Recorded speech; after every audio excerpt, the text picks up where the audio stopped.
McCarthy. I'm going to talk about Angelina Jolie. There's something called the Angelina effect, and it's not what you think.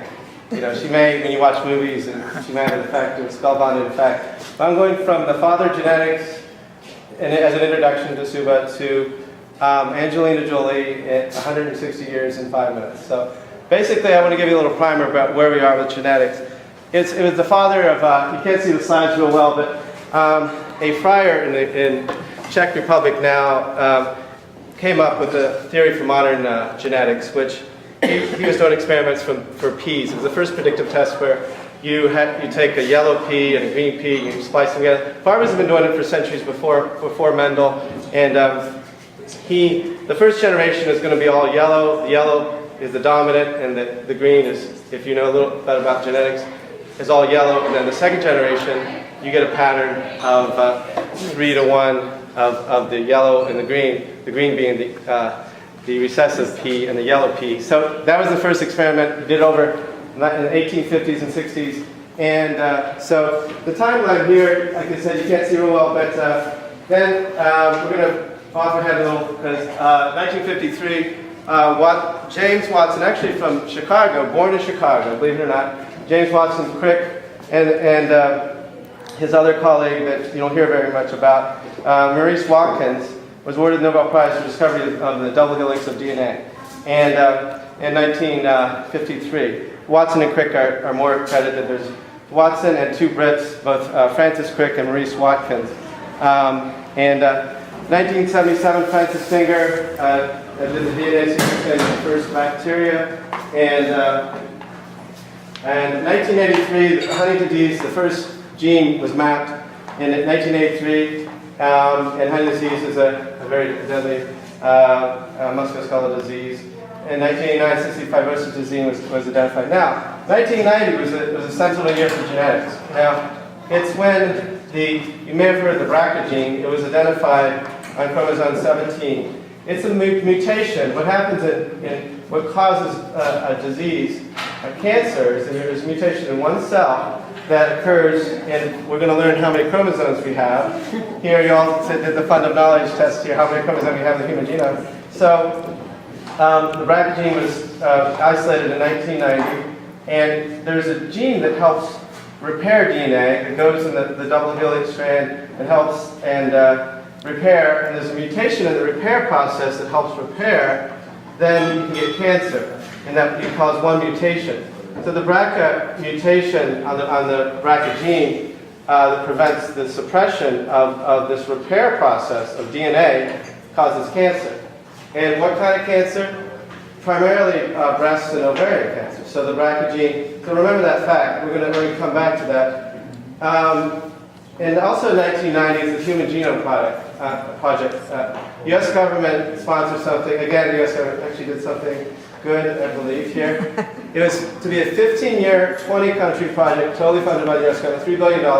There are 3 billion base pairs in DNA. You think how complicated one DNA strand is. We had 20 countries working, and it was a 15-year project. We finished 2 years early in 2003, and mapped out some 20,000 genes that we have in the human genome. And we use this information to diagnose different types of cancer, to predict GI cancers, ovarian, breast, as I was saying, cystic fibrosis genes, liver disease, Alzheimer's, dementia. They already started using the data. It's on the web. If you guys want to, it's good bedtime. It's on the internet. If you want to look at the human genome. It's nice bedtime reading if you want. So let's get back to Angelina, the Angelina effect. I'm going to end there, and Shuba's going to start here. So in February of 2013, Angelina Jolie was faced with a dilemma. The movie actress, her mother died of breast cancer at age 56. Grandmother died of ovarian cancer at age 45. Her aunt, who had the BRCA gene identified, died of breast cancer at age 61. 3 maternal relatives of Angelina Jolie, passed away. And they think that one was tested that did have the BRCA1 mutation. So she decided to have a double mastectomy. It was very controversial, but Myriad Genetics, interesting, a private company that does the test, you know, she had, I think, unlike Jenny McCarthy, I think she did use some science for her decision. The percentages are for women, and I'm just going to tell you this as, you know, as a public screening also, that we should be here for screening. And 12% of women may have breast cancer in their lives. 12%, that's significant. With the BRCA mutation, it's 60%. And 1.4% of all women have ovarian cancer. With the BRCA mutation, it's 15 to 40%. So, by the way, she's going to probably get her ovaries removed too soon. There's another announcement I just saw just last night when I was researching. So she made a decision based on, go back to Mendel, he predicted the peas, you know, what the color of the peas were going to be 160 years before. And Angela Jolie used that same predictive information to decide on what to do, you know. Now, 20% of women actually, when they get the BRCA test by Myriad Genetics, they will elect to do the mastectomy, and 80% do more intense screening. But you all should know the general screening for cancer in general, breast cancer included, and I think the message is understand screening and know what genetics can do for you. And that, I'll leave it to Sue here. It's going to talk about somewhat how it can help her with the medications. Sure. But first, I wanted to start out with the vote out there and your guesses as to how many chromosomes are in humans. I like all your answers, and I wish we had 78 chromosomes, but that's way too much information than we need. We have 46, which is the most number on the board. Do you know why we have 46 chromosomes? Anybody? What is 46 indicative of? 23 pairs. So there's 23 pairs of chromosomes, okay? So there's 22 pairs of autosomes and 1 pair of sex chromosomes. So we get 23 chromosomes from each pair. That's why we have 23 pairs. And depending on whether, you know, you're female or male, you either have XX for your sex chromosomes or XY. So we have 23 pairs or 46 chromosomes. And we have 3 billion base pairs, okay? And that's what has been genotyped. We know what each of those genes are in humans. There are orphan genes, which means we don't know what each gene does. We just have their sequence for now. Most of the genes, we know what they do, not all of them. But we have, so I said 3 billion base pairs, right? And that initially, when they started the Human Genome Project, they thought we would have 50,000 to 100,000 genes. However, we only have 20 to 25,000 genes. And most of those functions have been mapped out, but not all. So the topic of discussion for today is a primer on genetic testing. I'm sure all of you guys here, we have a half and half board. Some of you said you had genetic testing done, some of you said you had not. But there's different kinds of genetic tests, right? There's ancestral genetic testing, if you want to know, where your ancestry is from. There's prenatal genetic testing, which is, when you're pregnant, you can know if your progeny is subject to any kind of mutations or any kind of disease that is genetic. But for the most part, the topic for today is going to focus on pharmacogenetics. And what that means is drug sensitivity. I know all of us here most of us here are younger age groups, so it might not apply to us that we're taking drugs or this test is particularly applicable to us. But we all have parents and relatives who are older, and most of these people are taking drugs.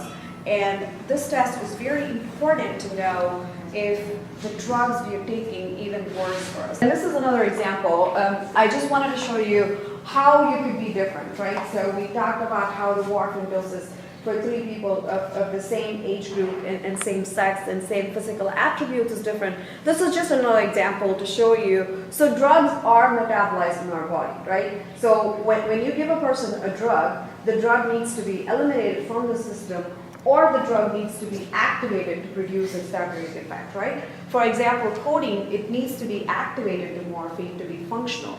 But in some people, the drug that metabolizes codeine to morphine, which is in this case CYP2D6, it's either a poor or ultra rapid metabolizer, which means there's going to be very different effects. So for example, if CYP2D6, which is the enzyme that metabolizes codeine, is a poor metabolizer, you're actually going to get inadequate morphine. So think about this, okay? We have patients who physicians think are actually drug seekers because of this, okay? So because the patient might be poor metabolizer for CYP2D6, a patient is going to a physician and saying, hey doc, you gave me codeine, but it's not actually working for me. I still have pain, and you know, give me more. And the physician could think, this person is a drug seeker, because there's a lot of this tight control on painkillers and how it's administered to patients. And the physicians would never know unless they perform this genetic screening and they say, oh really, you're a poor metabolizer, that's why you're not getting enough morphine, that's why it's not killing your pain. And this is very important for the physicians to know, the genotype of these enzymes in the patient. On the other hand, if the patient is ultra rapid, that means you're producing more morphine, which means there's a morphine toxicity, and that's bad as well. So either way, we need to know, what this patient is. So it's good for us to know what this is before we get into it. So maybe you are, most of us in this room are hopefully healthy, we're not taking any medicines, but we have a friend or relative who's on medicines, and we should actually suggest this to them to say, hey, you should get drug sensitivity screening. You should get pharmacogenetic screening to know if the drug you're taking is even working for you.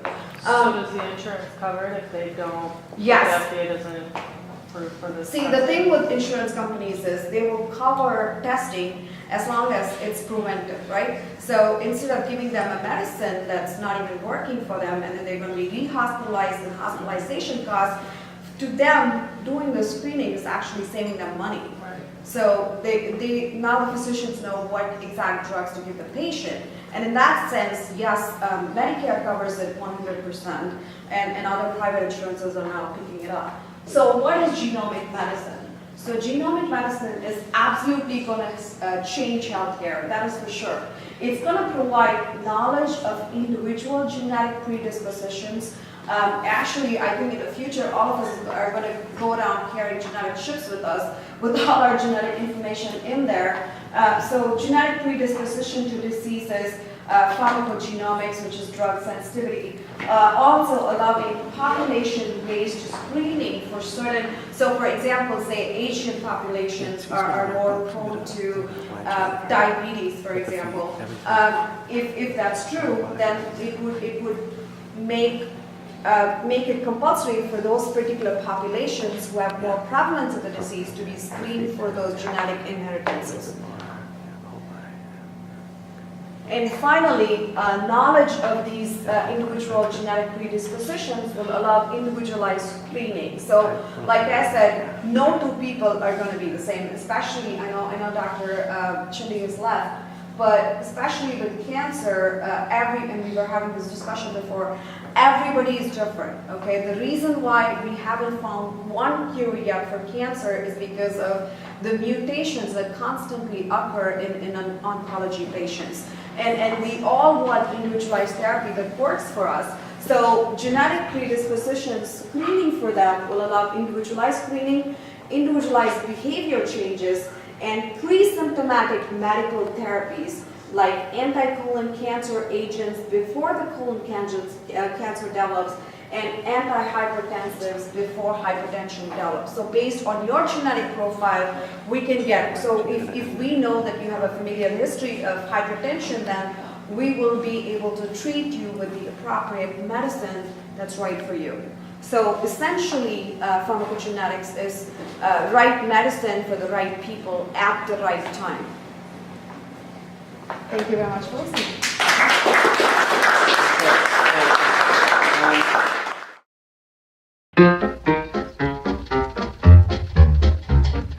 Don't mean a thing if you ain't got that sweet